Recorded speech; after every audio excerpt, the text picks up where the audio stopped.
जी ma'am. हमारी ये demand है, जो हुआ अब तो अजय जी वापस नहीं आएंगे। अजय भारती एक एसिड था हमारे समाज में, एक ब्रेव लड़का था जो मुझे लगता है 15 साल के बाद ही एज थी उनकी उम्र जब से मैं उनको जानती थी, तो वो एक बहादुर लड़का था। उसने भारती के नाम से उसकी पहचान थी।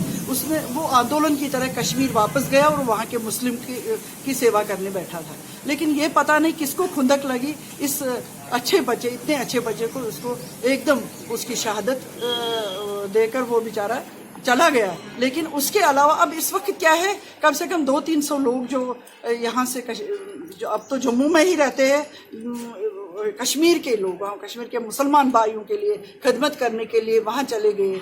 तो लेकिन कोई भरोसा नहीं, अब वहाँ पे कैसे रहेंगे वो।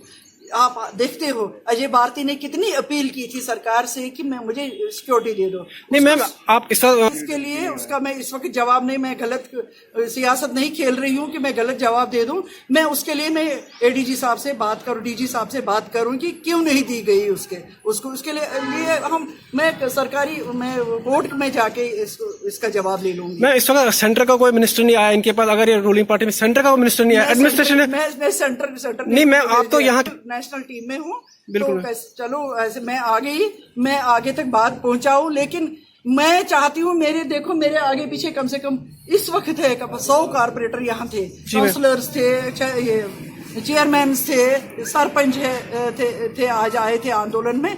इनकी ये बेचारे वापस जाना चाहते, 15 दिन के बाद इनकी मीटिंग होती है, ये कैसे वहां जाके वहां काम करेंगे, जबकि इनको एकदम इनके ऊपर किल के वहां पर ये खुद डीजी साहब कहते हैं कि इन पे थ्रेटनिंग आ रही है। सरपंच जो है वहां के, इन पे थ्रेटनिंग आ रही है, वो उसको पता है। उसके बावजूद भी इन लोगों को बहनें, मेरी बेटियां, छोटी छोटी बेटियां वहां पर दिल जान से काम करने जा रही है, वहां कैसे ये काम करें। लड़ रही हूँ मैं परसों ही मिली थी एडीजी साहब से, तो मैं देखूंगी, बात करूंगी। नहीं हो जाएगा तो फिर हम पूरे इस पे अनशन पे बैठेंगे, हम वापस आएंगे। मैं सारे मुलाजमों को वापस, इस वक्त मैं एक झांसी की रानी की तरह लड़ाई लड़ रही हूँ। मैं कोशिश करूंगी कि जितने भी वहाँ पे एम्प्लॉय है, जब तक उनको सिक्योर नहीं किया जाएगा, जब तक मेरी बेटियों को, बच्चों को, मेरे भाइयों को सिक्योर नहीं किया जाएगा, तब तक हम वहाँ नहीं पर रह सकेंगे। हम थ्रेटनिंग में सारे, मेरे घर पे 2 साल हो गए,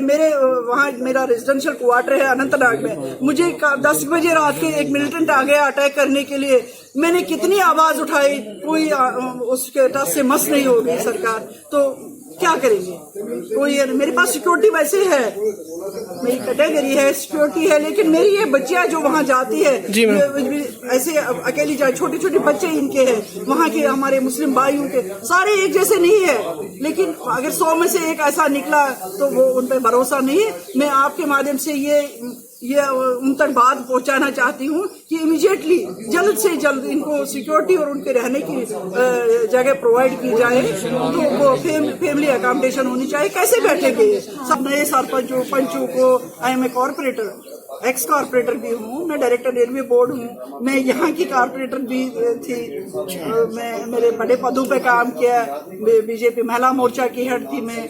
लेकिन अब तो फंस गई कश्मीर में। मैं चाहती थी मैं कोई कुछ नया सा बदलाव लाऊं वहाँ पर, तो उन भाइयों के दिल जीतूं। लेकिन कैसे जीत जाएंगे दिल, जब हमारे दिल ही निकल जाएंगे तो क्या करेंगे हम इलेक्ट हो गए, हम तभी तो हम कह रहे हैं हम रिजाइन करेंगे, हम छोड़ देंगे, हमें नहीं अब चाहिए। अगर हम देखेंगे 10-15 महीना तक देख लेंगे, अगर हमारे बच्चों को सिक्योरिटी प्रोवाइड नहीं हो जाएगी तो हम तो फिर मैम एक साइड सरकार मास रिजर्वेशन देंगे तो हम मैम एक साइड सरकार घर वापसी की बात कर रही है, तो इस ऐसे हालातों में घर वापसी के लिए क्या कहना चाहिए मैम, कितना सिक्योर है? पाकिस्तान की पॉलिसी है, उसमें सरकार क्या करे जब तक ये बातचीत नहीं हो जाएगी। क्योंकि हम कश्मीर को सुधारने के लिए गए थे, हम संभालने के लिए गए, तो हम पे अटैक ये अच्छा नहीं है। अब देख लेंगे इसके बारे में क्या हो जाएगा, कैसे ये मुहिम आगे पहुंचेगी।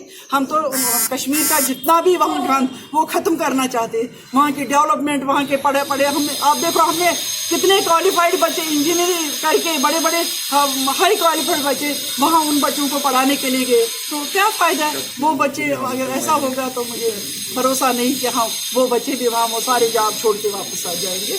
ये मैं आपके चैनल से मैं ये माध्यम से मैं बताना चाहती हूँ कि बहुत है।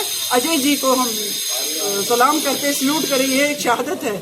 और आज के दिन उसकी बेटियों को हम बहुत बहुत ये करें, बहादुरी का वो मैं आज उनको इनाम देना चाहती हूँ कि किस बहादुरी से उसकी बेटी शीन बेटी वो अपना आंदोलन चला रहे हैं। उसे एक नया टीम वो भगवान करे उसको कामयाब रखे इस मिशन में। तो हम उसके साथ मैम उनकी परिवार की कुछ डिमांड है मैम, उसको कहाँ तक पूरा परिवार की इनकी दोनों बेटियों की सर्विस मिलनी चाहिए। और ये क्या है, कोई छोटा मोटा, इसे करोड़ों की प्रॉपर्टी लॉस कर दी, करोड़ इनके भाग बगीचे वो इतना कुछ है खत्म हो गए। इनका सारा कंपनसेशन मिलना चाहिए। लाखों से बात नहीं चली। मेरे हिसाब से अभी किसी ने कहा